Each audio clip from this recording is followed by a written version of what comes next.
Okay, I think we're good to go. Morning.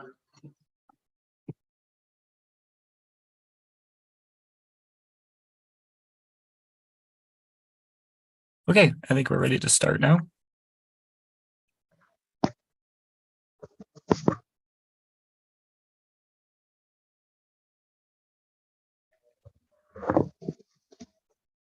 All right, Mr. Chair, whenever you're ready to convene. Okay, I'd like to call this meeting to order at 10 a.m. I will read the land acknowledgement. The city of Thorold is situated on treaty land. This land is steeped in the rich history of the First Nations, such as the Attawendarump, the Haudenosaunee, and the Anishinaabe, including the Mississaugas of the Credit First Nation. There are many First Nations, Métis, and Inuit people from across Turtle Island that live and work in Niagara today. The City of Thorold stands with all Indigenous people, past and present, in promoting the wise stewardship of the lands on which we live. I will go to the declaration of interest. Are there any declarations of interest? Okay, seeing none, I will go to the adoption of the agenda. Can I get a mover and a seconder to adopt the agenda? I'll move. Moved by Councillor O'Hare, seconded by John Hamilton. I'll call the question. All those in favor? Opposed, if any? That's unanimous. Adoption of the minutes. Can I get a mover and a seconder to adopt the minutes of the previous meeting? Moved by Councillor O'Hare and seconded by Leslie Daniels. I'll call the question. All those in favor? Opposed, if any? And that is unanimous.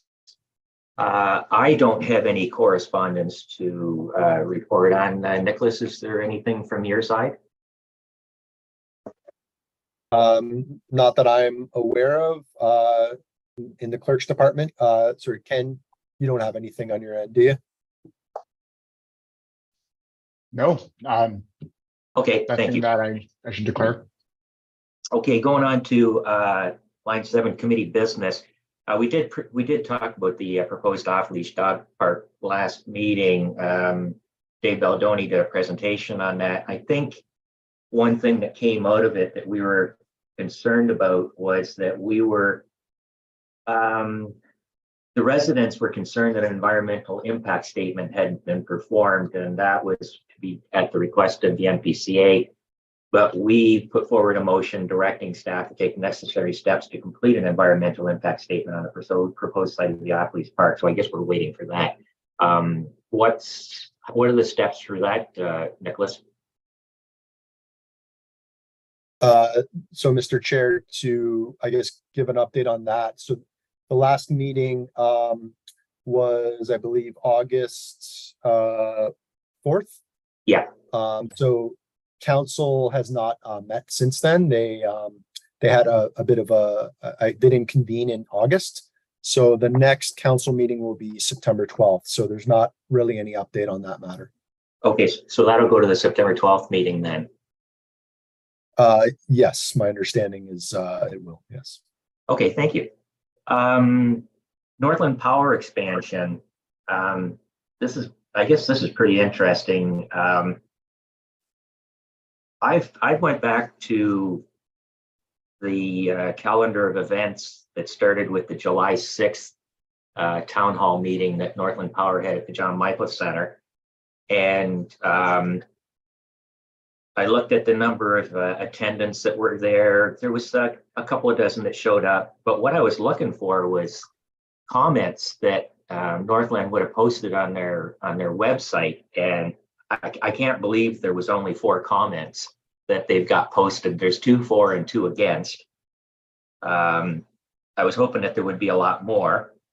Then on August 3rd, there was a 610 CKTB radio talk show where the former mayor of St. Catharines was talking to a senior engineer from Northland Power. And this again was another Northland Power type presentation that they talked about.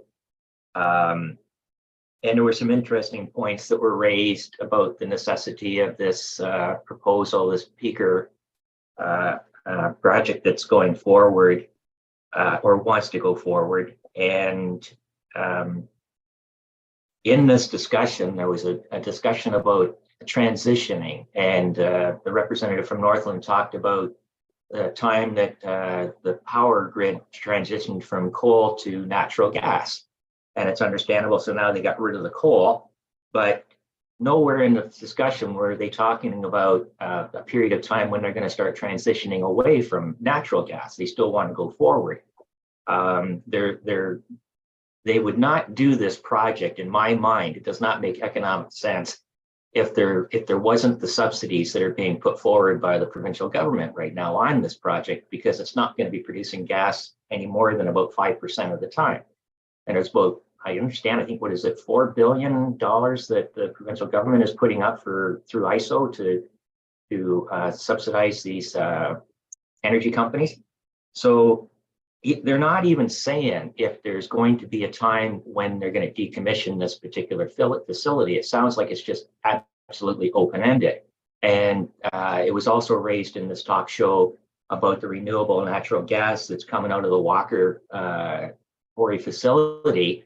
And the former mayor talked about General Motors powertrain plant on Glendale Ave uses this RNG from Walker's, but that was a direct pipeline that Walker's and GM set up. So they are strictly burning just this methane. And, Northland's talking about using it, but it's got to be injected into the Enbridge lines, and then you don't know where it's going to be distributed, whether Enbridge is even going to approve it. So there's, I'm just not seeing the logistics behind the need to put this facility up. And there was a real loaded question that the former mayor put up, and he was asking for what's the biggest greenhouse gas contributor, whether it's an industry or something else. And transportation is the biggest contributor, and electricity that's about 38% of the greenhouse gases produced. And electricity was coming in at 3%. Well, I'm sorry, but the transportation industry is always going to be high for decades, because you're going to have a lot of gas-powered engines still out there. Moving forward, okay, they're doing the right thing. But that was really unfair for them to put that out in the information, because it's going to really skew the minds of a lot of people thinking that, hey, electricity, look at how low it is. But I'm asking, when are they going to put up a date to say that they're going to start transitioning and they're going to have these facilities decommissioned? So the August 24th virtual meeting, the attendance for that, it looked like there was about 25 people at any given time that were watching it. And there was only about 6 views after that I've seen. So there was a real poor participation in that one. And I went online for their website, and they don't have the comments on the minutes of the meeting on their website yet. So there was a lot of good questions that were asked there. I don't know when they're going to have the comments from that virtual meeting available for us to review, but I hope it's soon. So this is my comments that I'm making on this particular issue. Is there any discussion from any other members?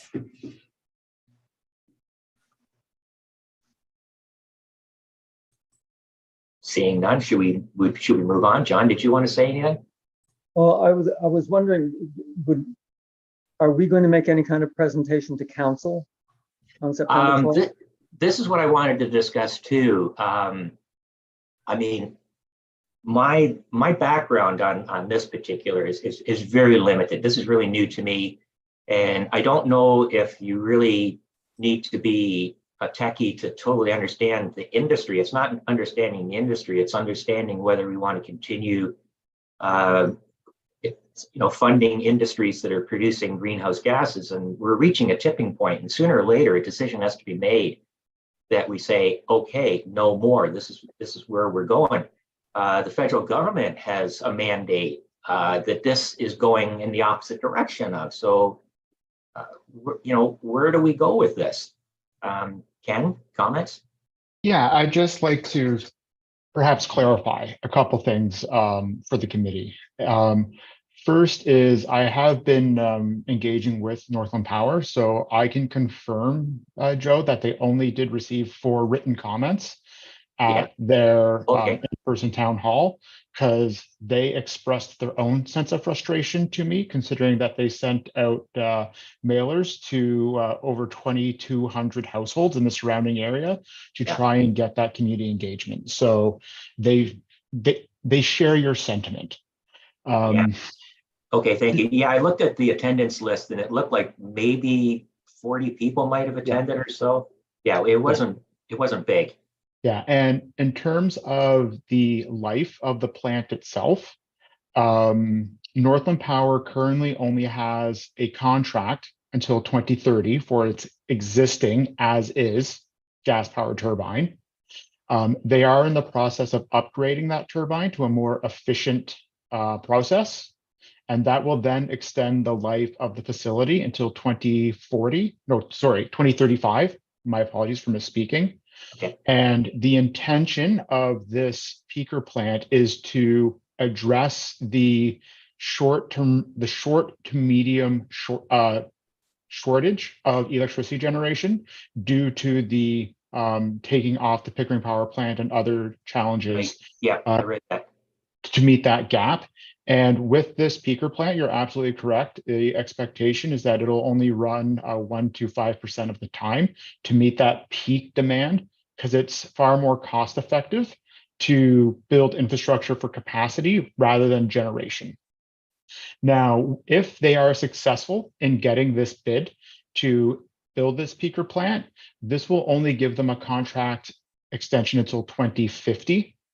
So at that point, they would still have to bid on new contracts. So there's no guarantee that after 2050, this plant will be operational. And you're absolutely correct in the sense that they are looking to purchase renewable gas contracts to have renewable gas injected into the Enbridge system. And they are looking at how to get suppliers to that. And let me just preface this with, this is my professional perspective. So the committee is free to take of that what they will, is the intent is to subsidize the use of renewable natural gas to encourage the production of renewable natural gas in order to, for the long term, reduce our reliance on natural gas. So that's where those subsidies are coming in, is to build that capacity, because if there's no demand for renewable natural gas, then there will be no production for renewable natural gas. And I know that Walker Industries is currently in the process of building a renewable natural gas facility to meet those needs. So it's a bit of a chicken and egg situation that the government is trying to address. Okay, thank you. John. I wonder if we can, now correct me if I'm wrong here, Ken. When we're talking renewable natural gas, what we're actually talking about is methane, which is a lethal byproduct of poor waste management practices. So it's not renewable natural gas. And what they're planning to build will not burn renewable natural gas. It'll burn fossil gas, because they're going to pump the methane into the Enbridge system. So they'll just burn whatever's on the pipeline, and that will probably be fossil gas. And they made the argument that methane is 25 times, more potent than carbon dioxide at holding heat in the environment, in the atmosphere, without pointing out that the methane will dissipate in the environment in 12 years, whereas the carbon dioxide that they produce from burning the methane will persist for anything. So that's the 10,000 to 50,000 tons of carbon dioxide will persist for anything from 300 to 1,000 years in the atmosphere. So it's a, choose your poison kind of thing. I just can't countenance the idea that someone building fossil fuel infrastructure is 2023, 2050 is 27 years ago. Think back 27 years ago, what were you hearing? We're in transition. We have to burn natural gas while we make the transition to renewables. Where are the renewables? We've been hearing this transition mantra for at least 3 decades, and it ain't happening. So I get I get angry, and exercise, and I shouldn't. I know I need to be reasonable, but this is an unreasonable proposal. Can you hear us, John? John, what I would suggest is you have every right to be angry. And again, I don't work for Northland Power. I am not an engineer. I am the manager of economic development for the city of Thorold. So I have a certain bias that I like to disclose. The way that this has been positioned to me is that you are correct in the sense that due to poor waste management practices, which is a separate issue from what Northland Power is pursuing, those landfills leak methane gas. They leak What- leachate too. Sorry, Linda? There's all kinds of leachate too that Yeah. they leak, and that's dangerous to the environment as well. So Sorry. So my understanding is for better or for worse, and from this committee's perspective, I would say for worse, Walker Industries has said, we're going to try and recapture that methane gas rather than venting it into the atmosphere and commercialize it into a methane, which molecule for molecule is the same as natural gas. That's the source of the input. So it's not as if they are growing product to simply turn it into a renewable natural gas. It's the whole renewable natural thing that really gets me. It's gas. It's a gas. It's Yes. methane. It's lethal. It's poisonous. It's not natural, and it's not renewable. They may keep producing it, but it's not renewable. Anyway, I'll stand down now. Thanks. So if we stop producing waste, then we no longer have our renewable natural gas. Yeah, so if we divert dog waste from the landfills, as we've discussed previously, Yeah. that eliminates some of the production of natural gas, of methane. I'm tripping over my terminology, but I think you know what I'm saying. Yeah. Okay, to get back to your question there, John, about us doing some kind of a presentation or a statement. I know the September 19th special council meeting is set up. I'm sure there are going to be many delegates doing presentations there. I don't know how many are going to be allowed to speak, if there's a limit on the number of applicants. I know there'll be a time limit on how long they can speak. Are we able to produce something that won't be redundant? I mean, we don't know what a lot of the other presenters are going to be talking about, so I don't know if it's something that we need to go forward with, where we're just going to be repeating what somebody else is saying. Ken? So first, I'll give Linda a chance to speak because her hand was up before mine. Okay, I can't see her on screen. It just somehow I can't start the video. Okay. It worked yesterday when I was on Zoom with England, but doesn't seem to work today. Okay. Anyway, I think it's about time that we all bite the bullet and we stop this natural gas plant, period. I think it's a move backwards, not a move forwards. We need to go into renewables.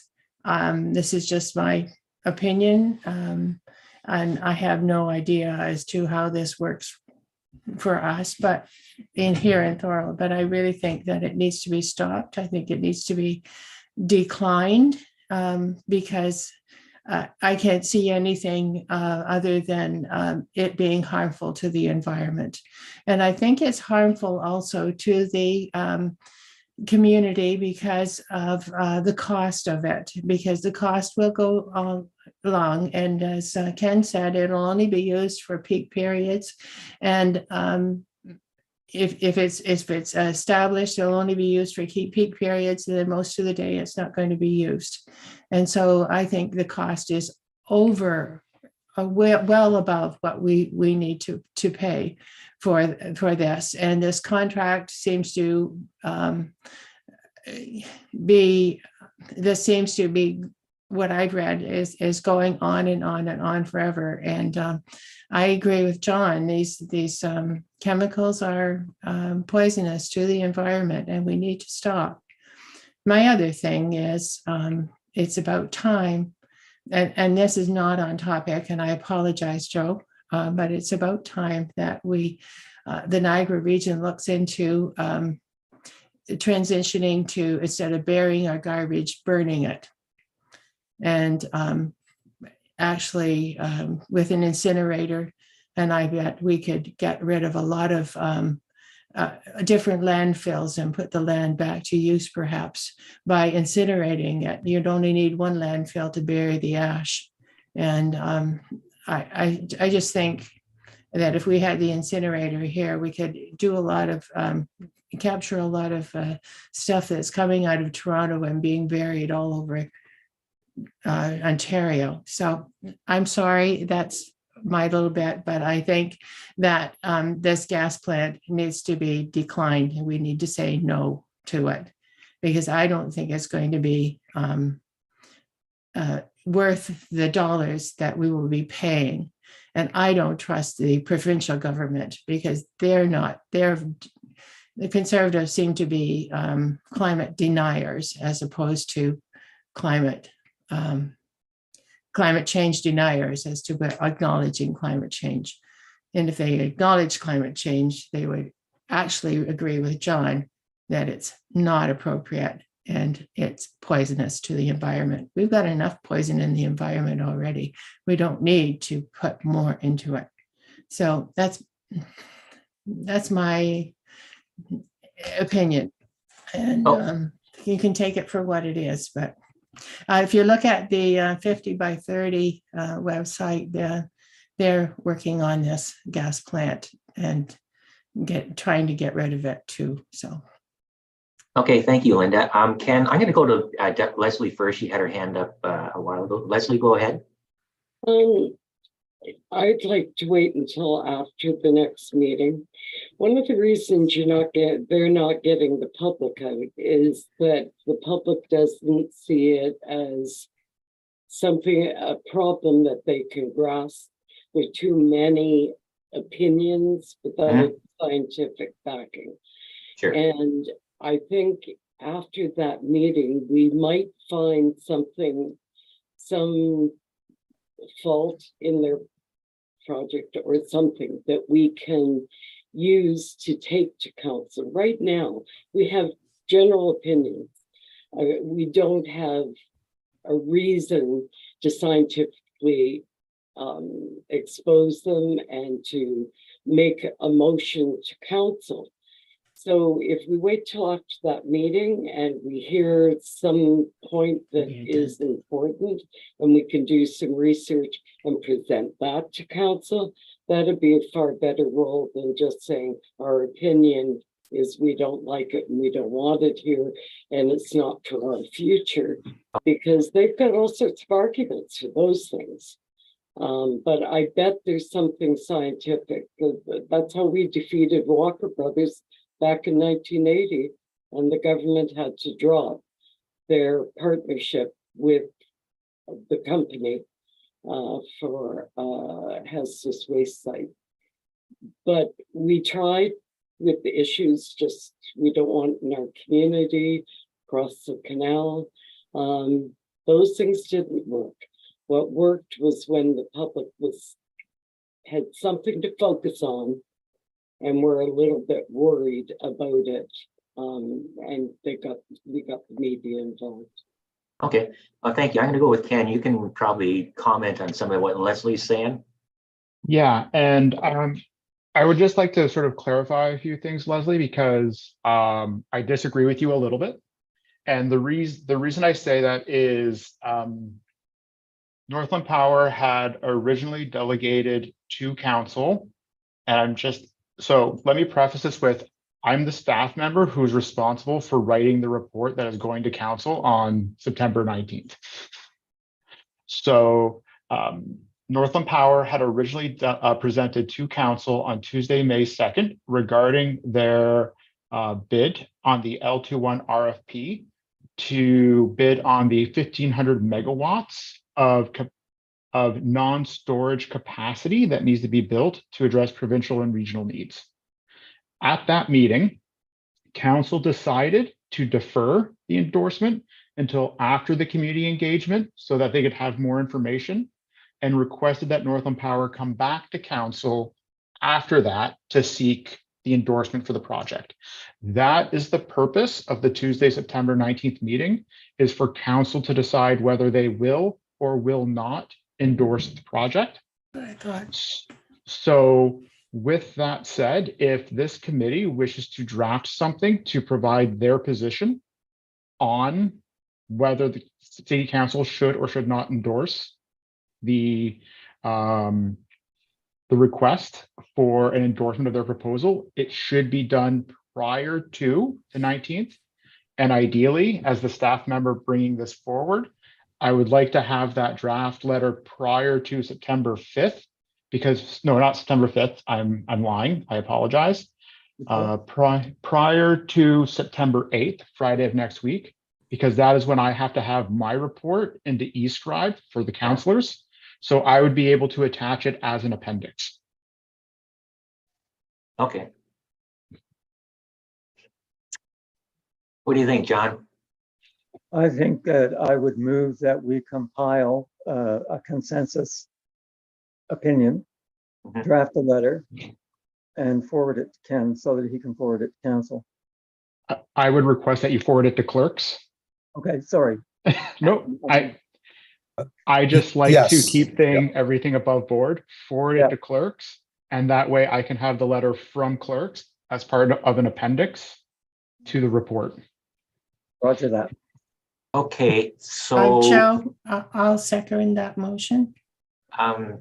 well, just a minute. I don't think we need a I- motion, I'm- right? I'm not sure a motion will be required here. No. Okay, John, perhaps you and I can start that.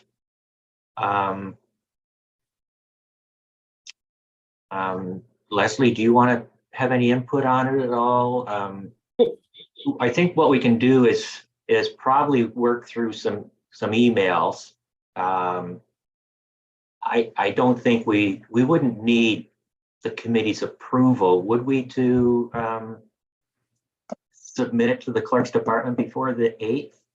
Or could I, if we got a draft and I emailed it to all the committee members and they would respond with a yay or nay, would that fall within the legal requirements?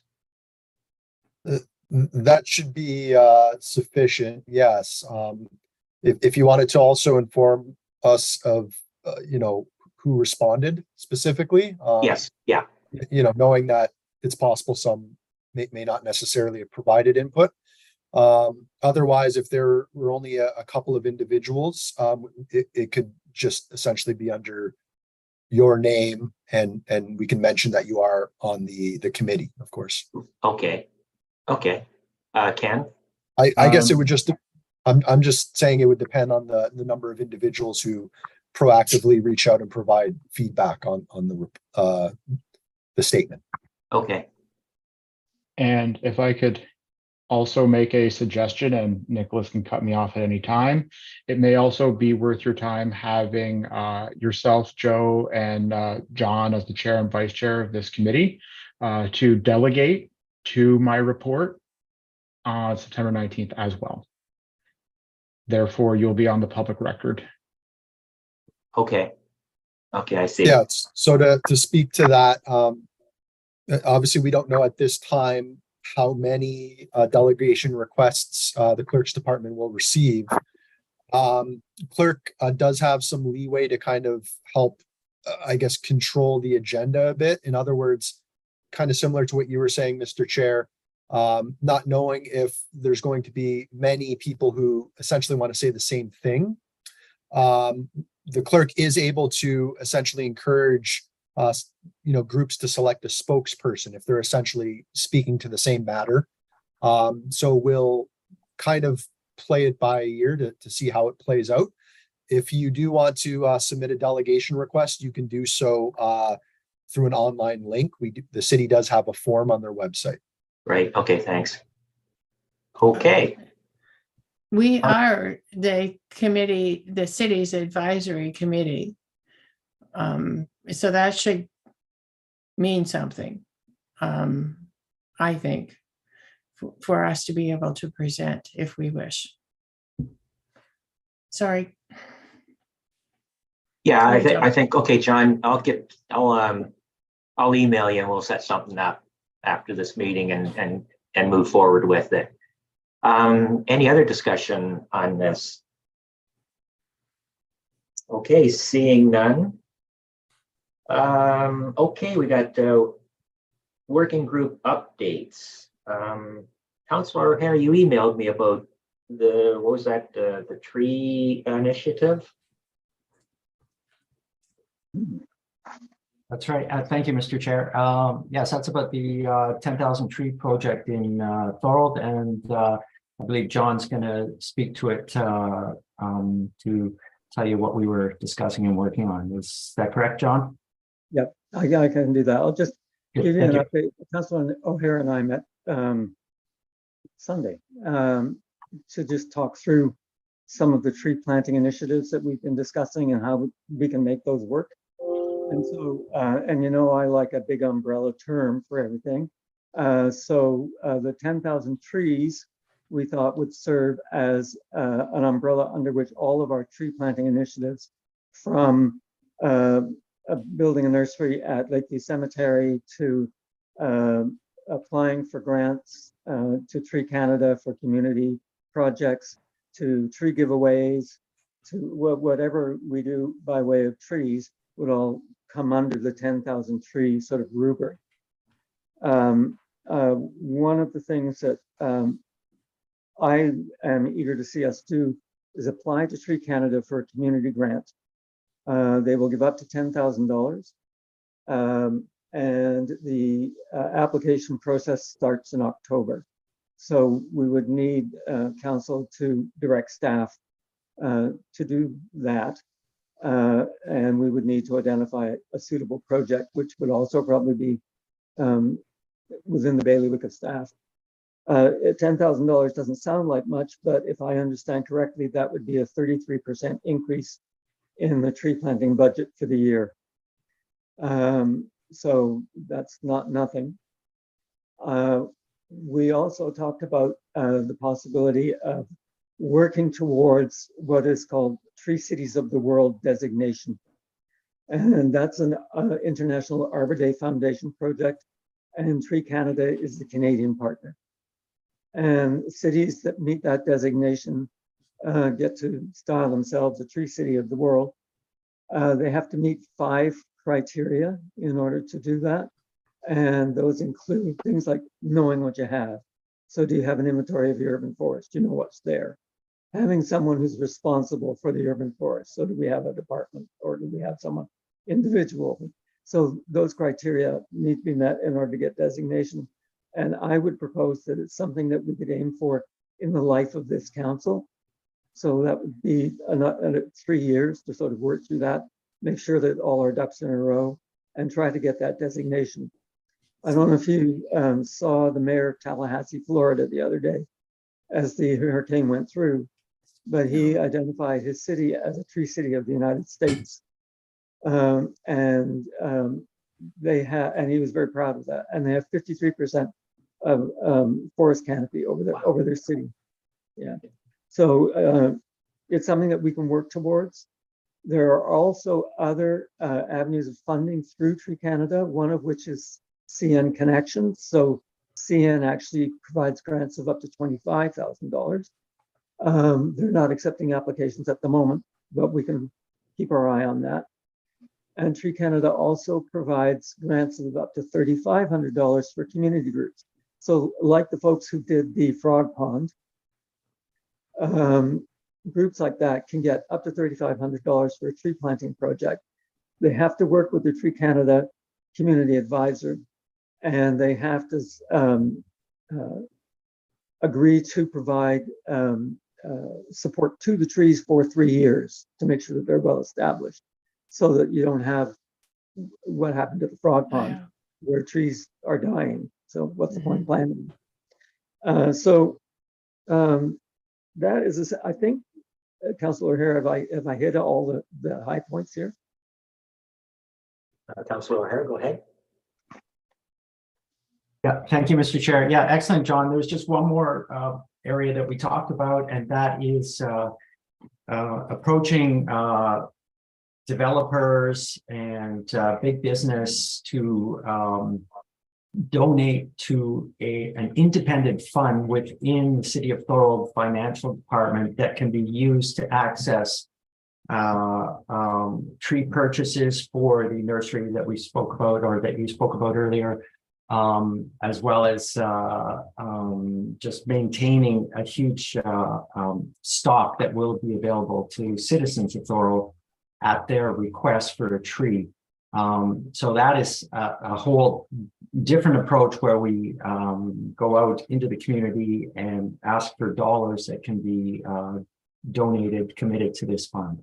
So that's something that we're still working on. We'll have to bring that to council. We'll have to work through finance. There's a lot of tricky steps in there, but it's certainly a goal of ours to establish that.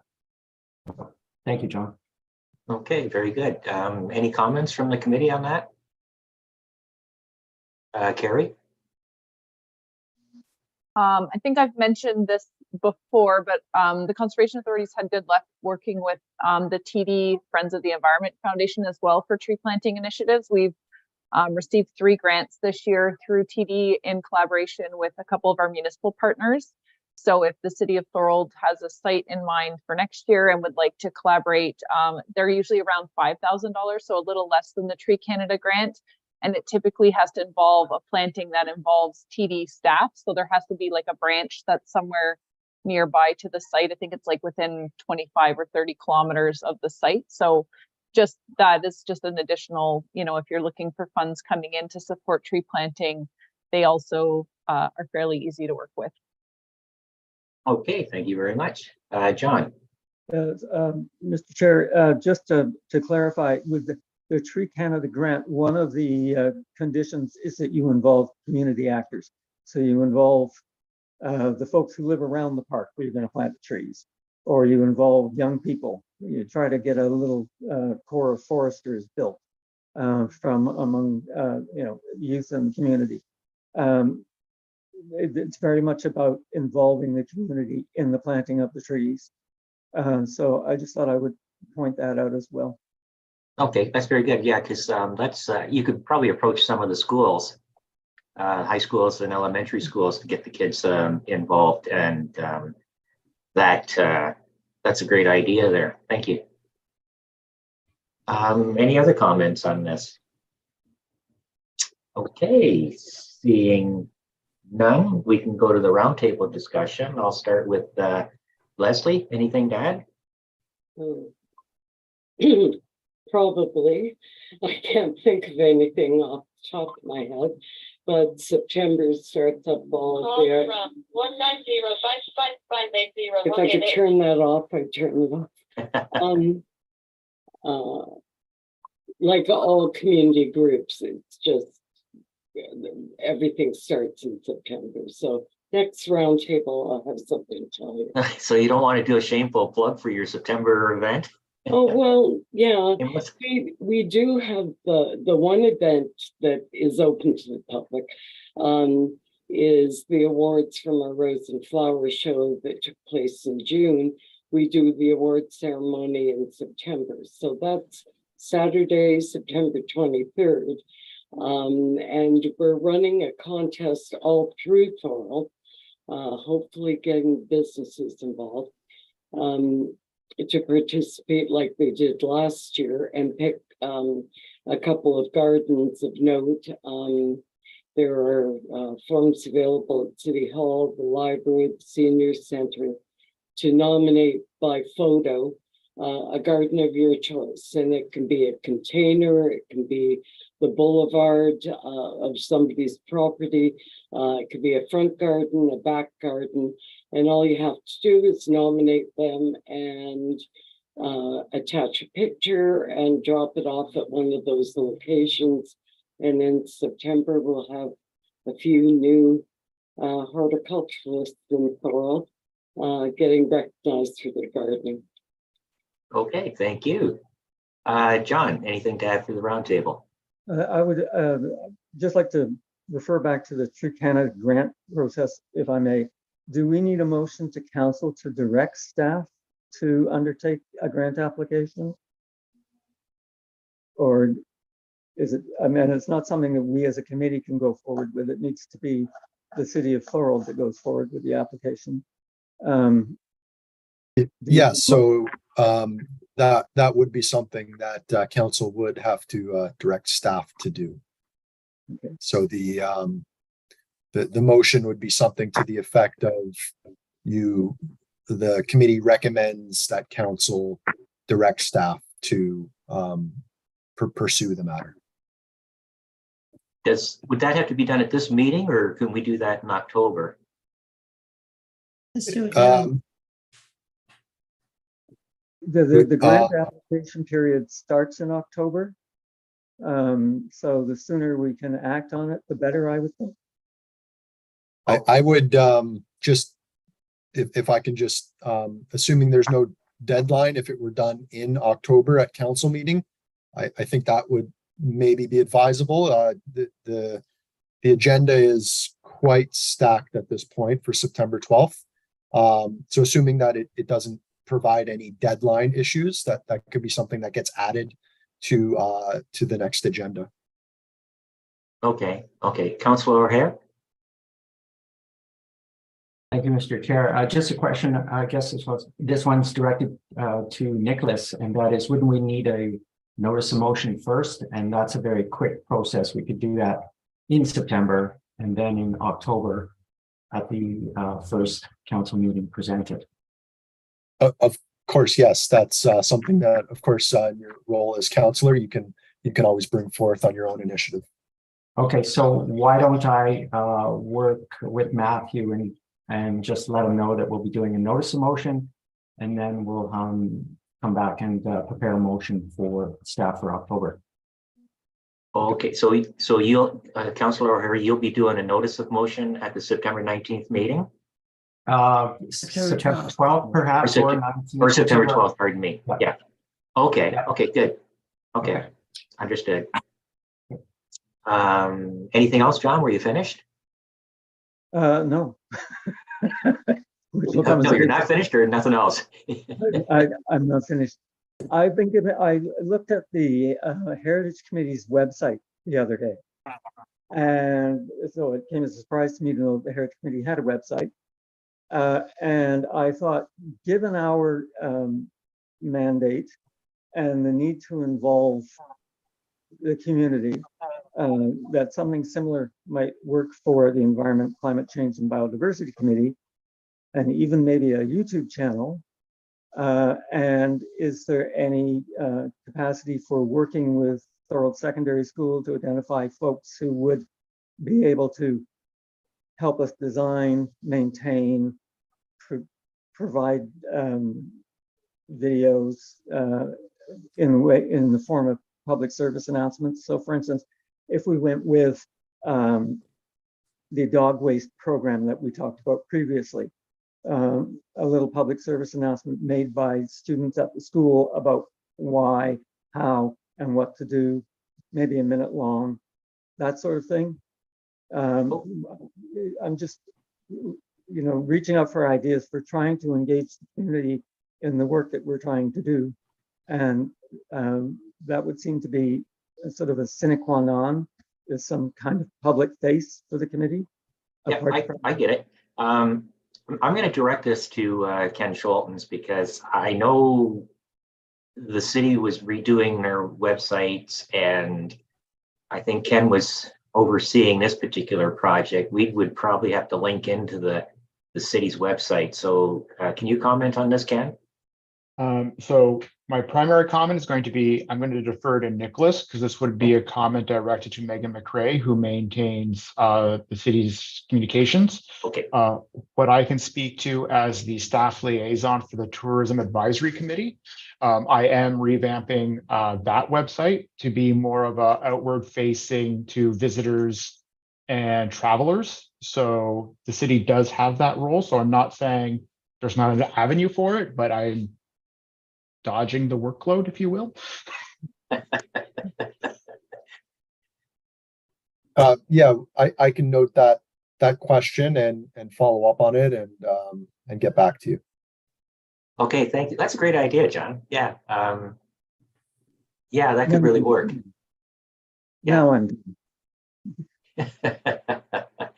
Okay, Carrie, have you anything to add? Thanks, Chair. I just will have a list coming forward probably in the next few weeks of some upcoming fall planting dates. If anybody is so inclined to come out and help at any of the NPCA planting events, if there's a couple of TD events coming up. So if anybody wants to see how those kind of go, there's one in the city of Welland and one in St. Catharines, one in Grimsby.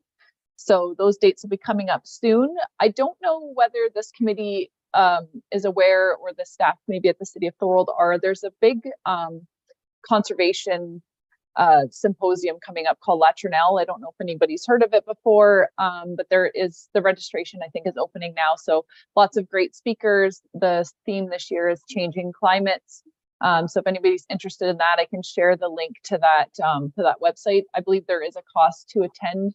It is in person, I believe, in October. So just sharing that as well. And my last shameless plug will be for the upcoming Balls Falls Festival, which happens on the Thanksgiving weekend in October. The NPCA is going to be actively seeking volunteers to help out with the Eco Defenders. I'm not sure if anybody's familiar with the Eco Defenders. They are a group of volunteers that have hearts of gold that go to large events and sort waste to ensure that the waste gets put in the proper place. Since getting the Eco Defenders at the festival, we've diverted 85% of our waste from landfill into primarily organics. It's mostly food waste. And so if anybody is aware of any active community groups, scouts, anything like that, that you think may be interested in coming out and perhaps getting their hands a bit dirty, but helping out the Eco Defenders, please share that contact information with me, because it's always our hardest group to find volunteers for. So that's all. Okay, thank you. Councillor Longo, do you have anything you'd like to add? Not today, Chair. Thank you. Okay, Councillor O'Hare. Yes, thank you, Mr. Chair. I just want to tell the committee about a great project that Carrie is helping with, NPCA, and that is some new development that is going to happen at the cemetery. It's all coming to place very quickly. And what it is we've been working on this for a little bit now, a few weeks. And we have an immense property out at the new cemetery and a lot of vacant space. And the goal is to create a path, a walking path, a tree-lined walking path all around the new cemetery. So bordering the entire cemetery. Carrie has graciously helped guide us to a date of September 27th. We know the time is very short. We have a lot of work to do. And through her assistance, we will have plantings of, I believe so far, up to 1,000 trees. Carrie, is that correct? So we are going to do this in 2 stages. Niagara College students, great group of volunteers are going to come out on the first day. We're still working out a lot of the logistics, but this is our goal. There will be 40 Niagara College students coming, and they can plant a heck of a lot of trees in a short time. It blows me away. I think 400, is that right, Carrie, that we think they can put in the ground in that? That's my estimate. They're students that are part of the ecosystem restoration program at Niagara College. So this is their jam. They should be they should be able to plant 400 trees. Yeah. So it's going to be very exciting. This is the September 27th date is going to focus around the Niagara College students. And of course, if we can get some volunteers ourselves, which I'm sure we will. But then there will be a day 2, and that will most likely come in the week of the 28th in October.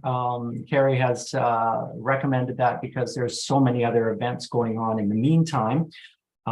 So that also gives us a little bit more time to organize. We're going to be looking at trying to entice 50 to 75 volunteers to come out on that day. So I'm going to start reaching out to community groups and seeing if we can get a sign-up sheet of all sorts of different residents in Thorold to come on out for that day. It'll be a Saturday. It'll be, I know it sounds as if it's going to be immense, but if we get the numbers of people, then it will only take a few hours. And so we're going to have to work really hard. If anyone belongs to a community group that we could tap into and get some volunteers, please send me an email. Also, just so that you know, we're in discussion with Jeff Holman and Dave Baldoni and everyone out at the cemetery to figure out how to make this path an accessible path so that it can be used by everyone, not just people walking or dog walkers, but also people with disabilities or restricted movement. So that's hopefully all going to come together before the 27th. I'm pretty sure it will. We have a lot of keen people on board. And as I say, there'll be a slew of activity over the next week to 10 days just to make sure that we're ready to go. And I will send out emails to our chair, Joe, and he can inform the group of where we're positioned and how we're doing in volunteer numbers. But anyone that belongs to a group, please be in touch, and we'll start forming our teams to get out there and have some fun. And that's it. Thank you very much, Councillor. And that's great. That's great news. Really yeah, good. I'm thrilled, and I really again want to thank Carrie. It's we've been discussing this and talking about it, and it will happen. So it's a great thing. Great, thank you, Carrie. Linda, do you have anything that you'd like to add? Oh, I think I added enough already. Okay. Ken, did you want to pipe in on anything that you might want to add?